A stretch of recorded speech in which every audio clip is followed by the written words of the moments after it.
Welcome back, ladies and gentlemen. It's Friday night. This time we are at our first live, actually, podcast. So if you got comments out there, make sure you send them in. But without further ado, we got two very important gentlemen with us. We got the elder of the Ingram game, James Ingram, who has been with us at Friday Night Lights in the 40 car since, James, I don't even know, man. You guys, I know the boys have probably been with us longer than you. Yes. Um, do you know how they found Friday Night Lights? Um, I believe we were all looking for a league, and they had got with a guy named Chris Cox, Yeah. and was telling about it. So they got in with him, and then when they got in, then I joined in. So Yeah, I remember our first Dash for Cash. They didn't even have the sprint car bought at that time. So it was good to see them getting a sprint car, and they have been in every Dash for Cash. They have made the show, I believe, in every Dash for Cash that we've had. yeah. Yeah, it's great to have, man. It must be a thrill to be out there racing with your two boys.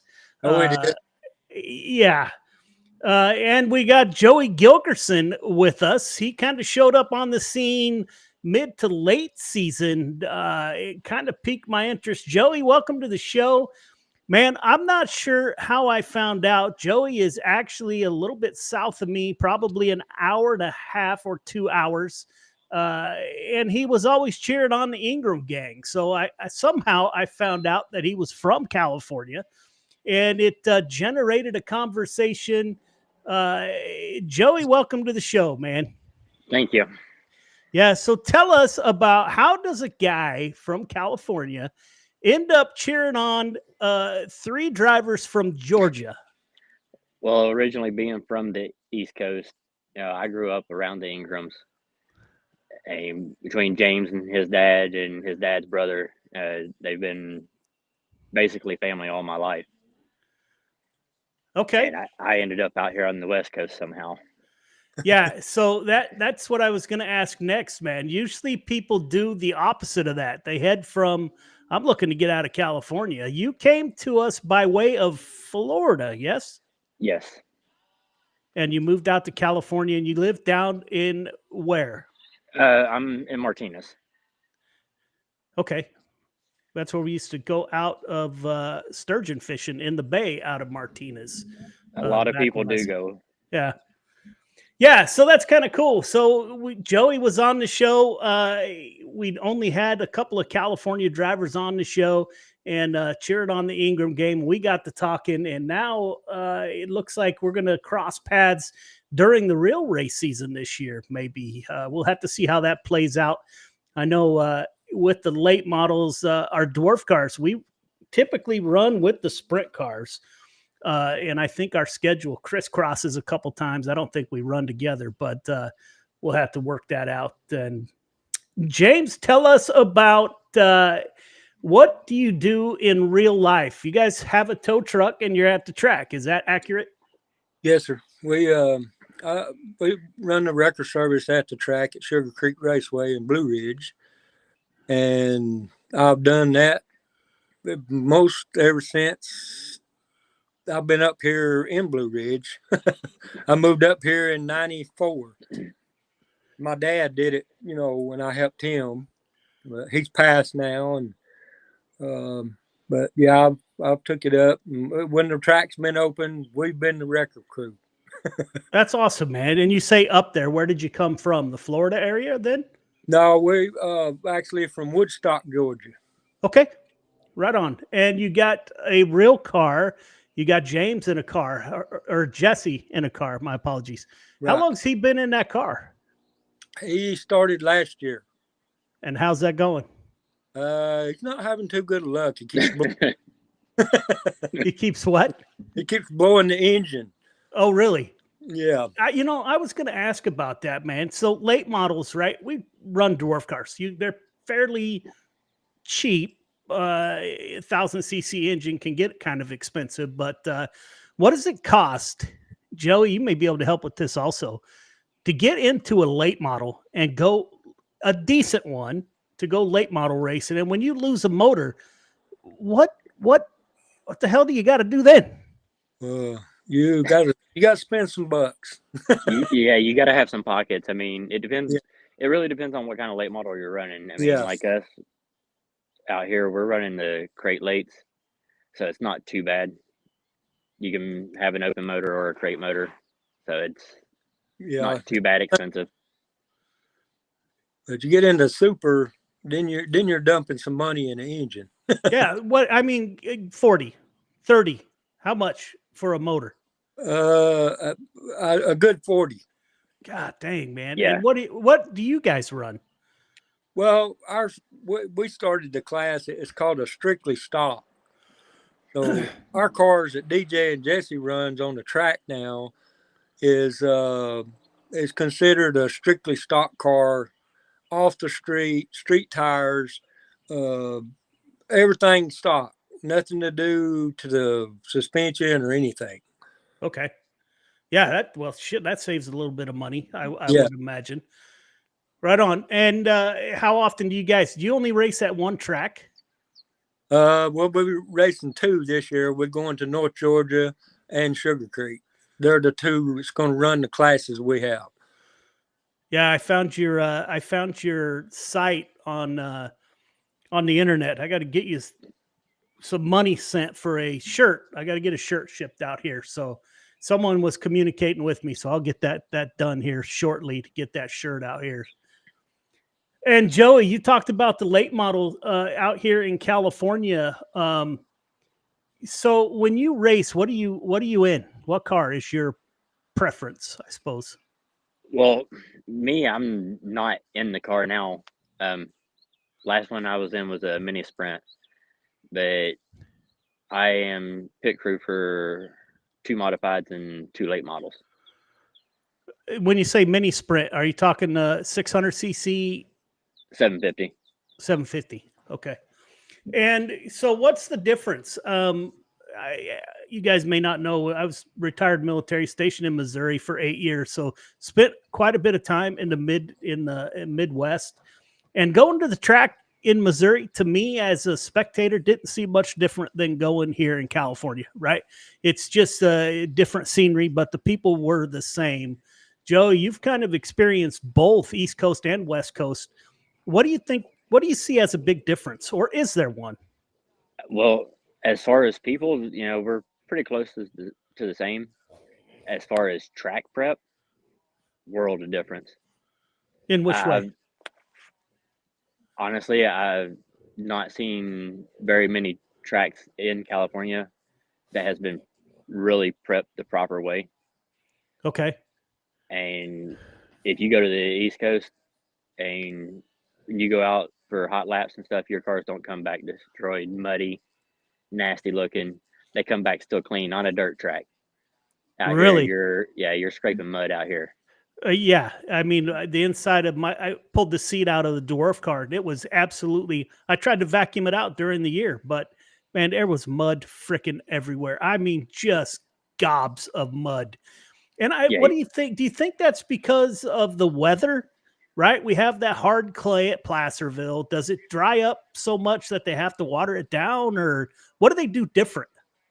I don't know if it's that or if it's just lack of knowing or lack of caring, or I honestly don't know. But the track prep is not the same. Huh. Okay. What about Chico? You run Chico? We have we've been there once. They have a really good track, but they hold completely different standards at that track. Yeah.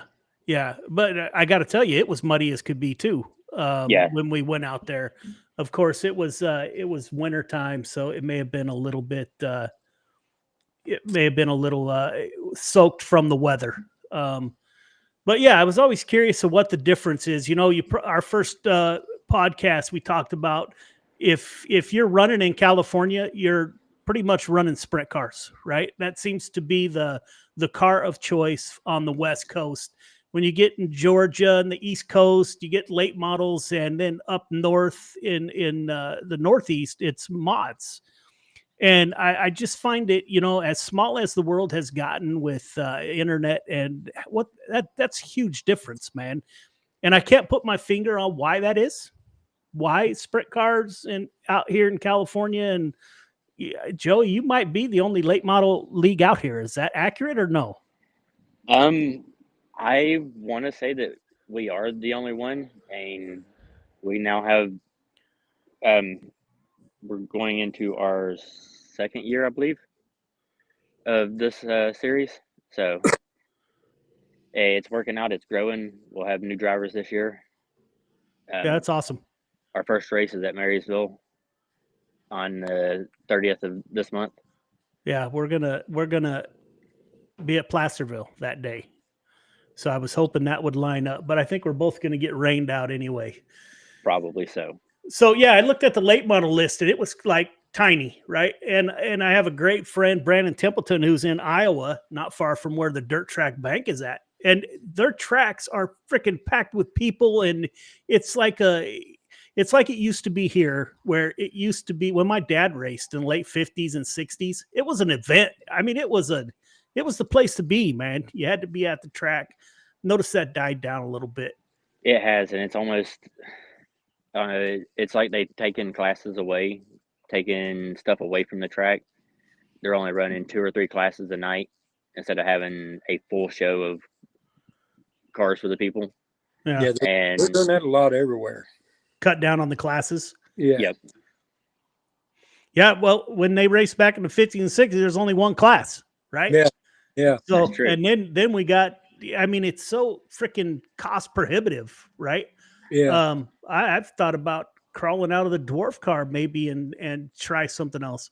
I'm not so sure I can afford it on my, out of my pocket. Yeah, stay where you're at. Yeah. Yeah. I'm kind of looking into getting one of the boys a mod, but I don't know how that's going to work out yet. So, do they work with you on the weekends? Yeah. Okay. Good. All right, fellas. So that is kind of East Coast, West Coast. So when you have to put a motor in that car, are you guys racing yet in Georgia? No, our first race will be April the 6th, and our practice will be the 23rd of March. Okay. You got motors piled up? Yeah. Yeah. Right. So I know I do too, man. Just waiting for that day. Of course, I don't run them hard enough to blow one up, I don't think. Because I should knock on wood here. So at my age, I'm just out there to have fun. So yeah, that's what I do. I mean, I love to see the boys have fun and all that, and it's been a great pleasure just to stay in the pits and watch them. Yeah. So how about iRacing, man? When you and the boys are out in iRacing, we talked about it before everybody came on the podcast here. But Jesse and Donald have been with us since the beginning. They've been in every Dash for Cash, and we talked about how you guys found Friday Night Lights. Yeah. How'd that happen? We were actually in the Sim Fans racing, and something happened with that, and they went down. And so Chris Cox, we met up with Chris Cox, and he had told us he had mentioned it Friday Night Lights, but Jesse had already been in a race for Friday Night Lights, I believe it was, and then Donald got in, and then after they got established, then I got in with it. Okay. And what's your favorite car in iRacing? My favorite car is a limited late model. So have you been in it lately? No. I'm hearing this latest update really changed the way that all the cars handle. I have not been on the rig sitting right behind me. I have not been on that thing yet. Well, I take that back. I actually got on there and tried out the mini sprints. Yeah. But I didn't get any other cars. I hear it is a ton different. Well, that's what I hear. After Friday Night Lights, the Cash for Bash, was over.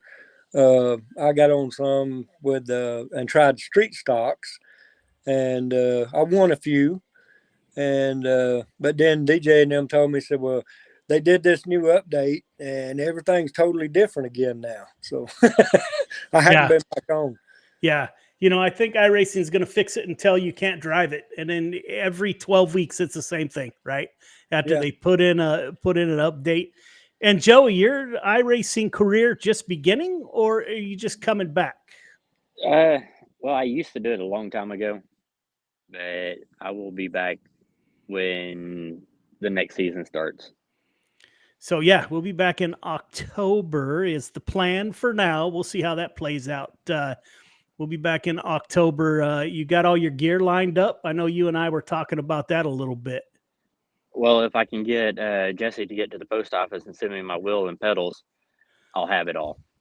Maybe they can go when I order the shirt. They can go over there or mail them both at the same time. Hopefully. That's all I'm waiting on. As soon as I can get it, I'll be on there. So what do you get going on? They're not racing in Georgia. James, I got to tell you, we're not racing out here in California. Well, actually, I take that back. At the local track, they've got a couple races in last week, and they're racing in Chico tonight and tomorrow, and they're at Marysville tomorrow also. What's going on in your neck of the woods, Joey, racing-wise? Just waiting on the season to start, trying to get around the rain. Like I said, our late model season starts on the 30th, which I don't know if we're going to make it or not. Hopefully we do. And then we'll be starting the modifieds right after that. So how many hours do you spend in the garage? You say you're a crew of how many cars? It's 2 drivers with 2 cars each. So 4 cars. Yes.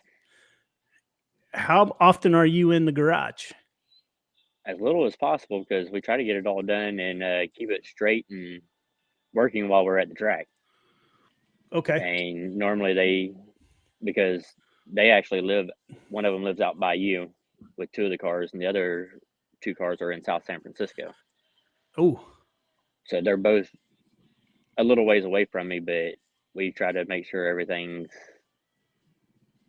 pretty good to go.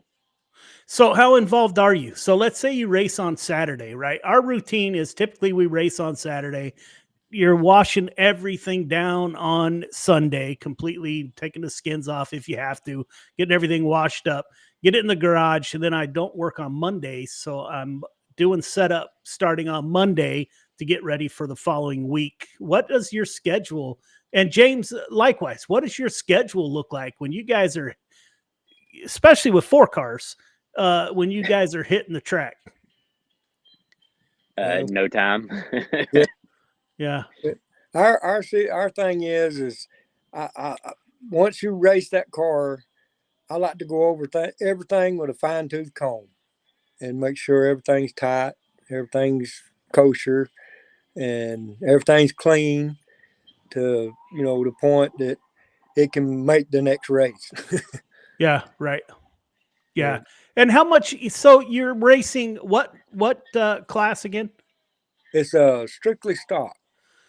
So do you worry about banging all the dents and all that out, or take out the big stuff? How does that work? I mean, if you get a real major dent, you could take it out if you want. But our cars are the full metal body cars.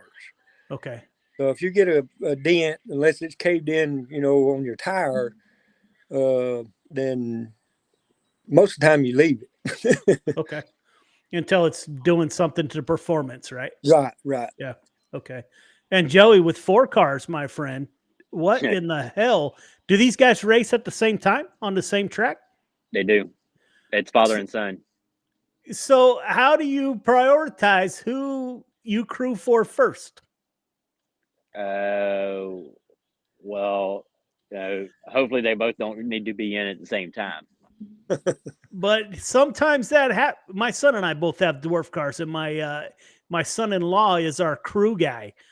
And there's a few times that we've come in with some pretty tore up cars, and he had to make a decision. So how do you make that decision? Who? Yeah, I'll leave it at that. I was almost said who's paying the bill, but we won't get into that. I guess I don't know. Probably I would have to probably go with the dad at that point. Are they in it for like long haul? They are. I mean, they've both been in racing for a long time, and it's really a hard decision. Yeah, I guess it would depend on what car needed what. Yeah. That makes sense. If we had a car we're really tore up, that's the one we start working first. Yeah, and if it's something I can just take a hammer and smack the body and take the door panel off, and they go back out, I'm gonna rip it off and send them back out, and then take care of the other one. So are they in Chico tonight? No, they're not. Chico's only running sport mods and sprints. Okay. And they run what? A mods and late models. Okay. And they run both every week? No, it's either one or the other. Okay. So it keeps you busy. That's a lot of work. How long you been married? How long have I been married? Since 2020. How many wives have you had with this racing business you got going on? James, you're next. Just the one. Just one. Other than the cars that I'm married to, just the one. And James, and what about you? I've been married. I've been married since 81. Since 81. Yeah. I got married in 80. I better be careful. She's downstairs. 87. So not long after you. Yeah. And she's still sticking around and sending me, when I came up with this racing idea, I thought that would be it. I thought she'd be, you're out of here. But let my old ass get in a car, and it was a lot of fun. It was something to experience for sure. Yeah. Well, I never really myself got in a class above super stock, or super bomber they call it. I raced super bomber, but I've never raced a class higher than that. I drove a couple of cars, but my biggest thing was demolition derby. Really? Yeah. Yes. And why? I often wondered why. It's a blast. Yeah. If you've never done it, it's a rush. Is it really? If you get mad at the wife, you can go out there and take your frustration. Yeah, I have been blessed, man. I was waiting for it to just end, and that's it. You've done enough, but man, so totally supported this craziness. So we'll see. Mine too. I don't know how long I'm going to race. We'll have to see how that plays out. Yeah. Hoping to move back your way within the next year or two, West Virginia area. So we'll see how that goes. You'll be over next to Joey's dad then.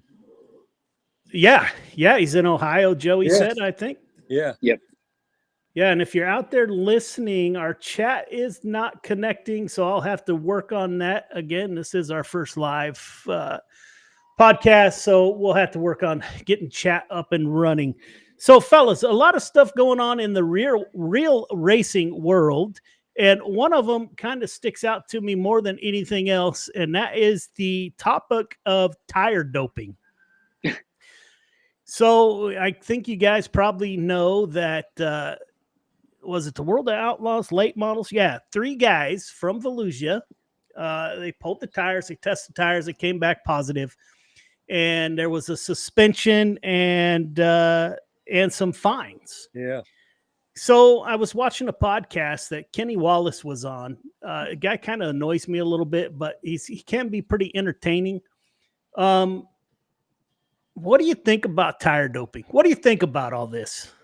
I have an opinion that I'll share with you, but what do you guys think about tire doping first? Well, you buy new tires to make it stick to the track, and you shouldn't really prep them for that situation. I mean, you should be like everybody else and run the tire the way it's supposed to be run to make it do what you want. Okay. That's fair enough. Joey. I mean, as far as doctoring it, I really don't see a need or a reason to. I mean, if you want to groove it, I mean, that's one thing, but to add something to it to change the compound of the tire, no need in it. Man up. So yeah, but I have mixed feeling or mixed emotions, I guess, or feelings or whatever you want to call it. So Brian Dickens, he was on the podcast. He's one of my iRacing teammates from North Carolina. The guy is a whiz with tires, right? And he's one of those guys. I love the guy to death, but he's one of those guys that would come up with the 1-inch fuel line so it holds an extra gallon type guy, right? And that's Brian Dickens. Yeah. I'm that guy. I am just curious. Have you ever doped tires? Being one of those guys, have you ever doped a tire? Just on my go-karts. And what does it do? Just change the compound? Yeah. It makes a softer compound. It makes it tacky and stick to the track and get better grip. Yeah, you probably shouldn't ask race car drivers that question, but I was going to ask that anyway because I'm sure he has at one time or two.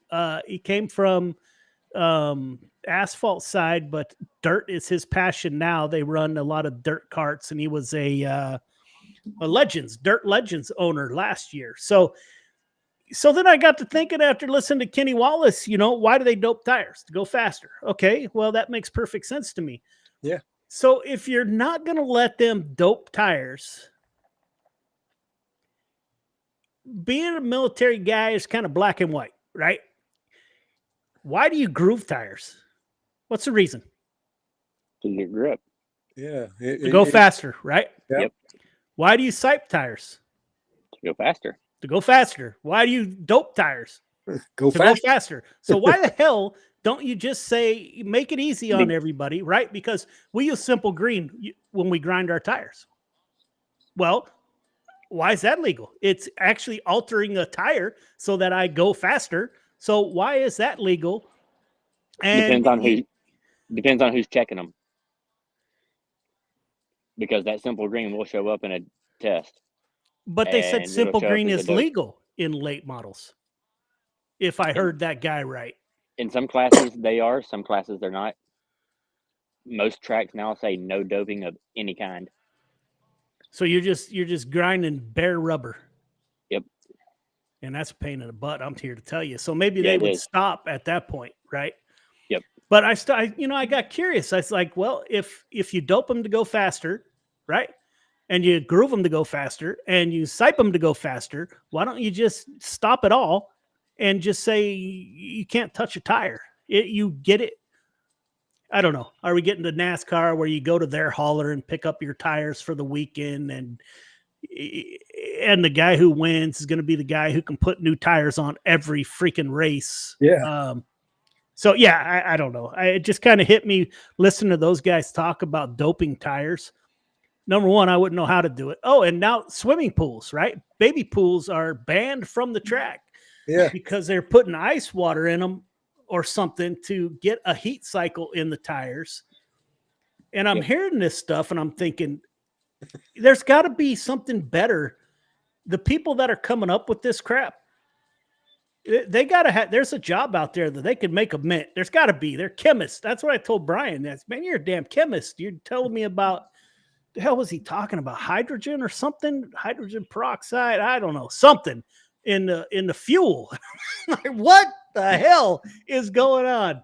So yeah, I was just curious. You guys have been around it a hell of a lot longer than I have. And that conversation came out and I'm thinking, man, why allow anything? It's either yay or nay. Either let them do whatever or let them do nothing. But, yeah. I mean, I don't mind the siphoning and grooving of the tires, but as far as doctoring them, I say no, because that literally, it changes the compound of the rubber at that point. I mean, so does siphoning them to a point. But actually, you think about it. I mean, when you're putting that stuff on your tire and you're making it softer to grip, it's wearing off quicker. So you're going to have to buy tires quicker. Yeah. I mean, if you really think about it. Yeah, it's rough around the tires because now you're actually making them sticky and tearing rubber away. Yep. Yeah. And I tell you, Brian is on me every week about the tires on my dwarf car. He's like, come on, what'd you do to your tires? Well, I didn't do anything to them. Well, you got to do this and you got to do that. And so I got a grooving iron and a siping tool. And man, I don't know how to use that crap. Yeah. I have no clue. I have one. Well, the start on an old tire. Yeah, we have plenty of those. Yeah. Yeah, don't waste a good tire. Yeah, I got to get a class. And he does that stuff all online from North Carolina, trying to steer us in the right direction. And guys is amazing. Is amazing. You run across some good family people at the racetrack. Yeah, for sure. For sure. And you know, the dwarf car community, it's a traveling. We don't have a home track per se. Right. You're at a different track and they travel well. So that has been very comforting that they travel so well. Yeah, I don't see myself going anywhere else. I don't see myself going anywhere else. They're all open end front ends, right? So if you ding a front end, it's $500.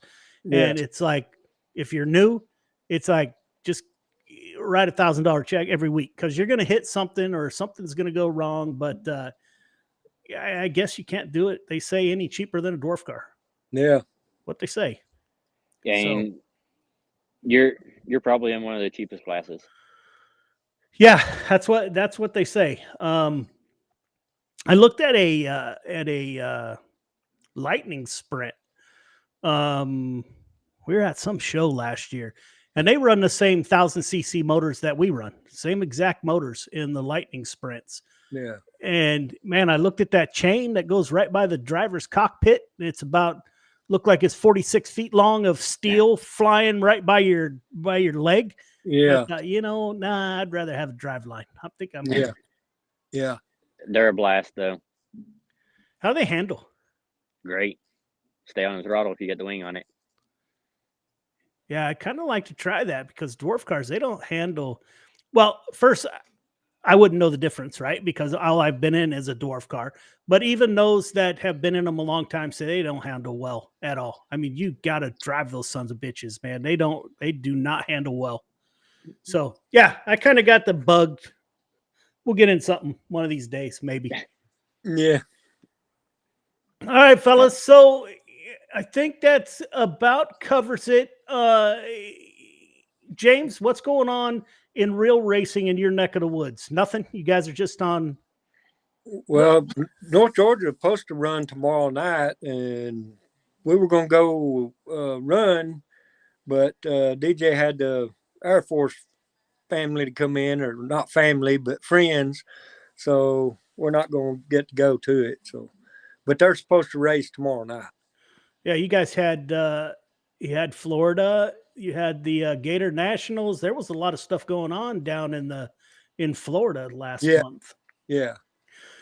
Yeah, so here we got Chico. For those of you out there listening, Chico's running the 410 sprint cars tonight. You're probably late to get there, but tomorrow is the Mini Gold Cup, the NARC sprint car guys and the hobby stocks will be at Chico and Marysville tomorrow night. 360 sprint cars, IMCA mods, crate sprints, and lightning sprints are going to be at Marysville. So I may head out there to see what's going on. And then, no, I won't, because I'll be at Placerville. We'll be at Placerville tomorrow night. Again, if you're out there, you come find us in the pits. I have a Dirt Track Bank t-shirt for you. Tell us you watched the podcast or the broadcast of the race events, and we'll hook you up with a Dirt Track Bank t-shirt. Joey, what's going on down your way racing wise? Not a thing. Just like I said, waiting on it to start. hoping to get to go watch a couple this week coming up. So do you guys only race on? I know I was talking to Brandon Templeton in Iowa. They race like Wednesdays and I mean just like random ass days. Do you guys only run Friday, Saturdays, Joey? I want to say almost all of it's Friday, Saturday this year. Okay. Yeah, ours is too. What about you, James? You guys run just weekend? Yeah, Friday, Okay. Saturday. They'll be alternating with North Georgia and Sugar Creek. Okay. And then you got Dixie Speedway, down in Woodstock and Sonoya and places like that. But for the most part, it's mostly Friday, Saturday. What's the goal? To move up or to have fun in what they're driving? Well, I want them to have fun in what they're doing, but I want to get a mod car. So I want to see you back in the car. Well, I've got one started, but I hadn't finished it yet. How old are you, James, if you don't mind me asking? Just turned 64. Good for you. Yeah, you're still young then. You can get in a car. Yeah. I was thinking about inviting my dad up this weekend and get him in a dwarf car, and he's turning 80 this year. Oh, yeah, that'd be cool. Get him in I don't figure you can hurt much in a dwarf car. Yeah. So they say. Yeah. But all right, fellas, any last thoughts? I'm just ready to get back into some Friday Night Lights racing. It's coming in October, I promise you. I'm ready to do some racing and then start some iRacing too. Yeah, and can't wait to meet you in person, Joey. Our path has got to cross at some point. Don't know when that is, but I'm sure throughout this season, being as close as we are, we're bound to cross. And I know we ran with the Extreme Late Model Series last year, and you and I were at the same race at the same time and had no idea. So, and probably standing right beside each other and didn't even know it.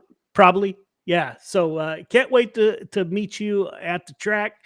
James, if I ever make it out your way, I'll have to go down and check out the Ingrams, and I got to get that T-shirt ordered. I'll get there. Yeah. Yeah. All right, fellas. Thank you for coming on the show. Greatly appreciated. Kind of shines a light on how iRacing brings people from many walks of life. Matter of fact, next week, we're going to have the two guys from Australia, one from Tasmania on the podcast. So, man, it's just the technology is absolutely fabulous, I think. And it does bring people together like nowhere else, I think. There's no family like racing family. Yeah, even if it's online, maybe. Yeah. I think iRacing may have more of that one uncle that you don't want to talk to, but that's all right too, man. Yeah. Well, you have that even in real life. Yeah, but not as many. So iRacing just seems to magnify that guy. So, all right, fellas, thanks for coming on the broadcast. Everyone out there, thank you for tuning in. We'll get our chat messages fixed here. Got to figure that out since we changed over. Our live broadcasts are no longer on Facebook. So you got to go to our YouTube page, Got Your Six Racing Network on YouTube to check it out. And we'll get the chat messages fixed. And don't forget to catch us. We're going to change the day of the podcast. Fridays are not going to work once we get into race season. So we're probably going to change the date to Wednesday or Thursday, probably Wednesday for the podcast. And we'll let you know. Keep a lookout on Discord and our Facebook page. We'll post when they're coming up and what's coming up next. Other than that, everybody, I wish you a fabulous weekend. Thank you very much for tuning in. And until next time, we'll see you.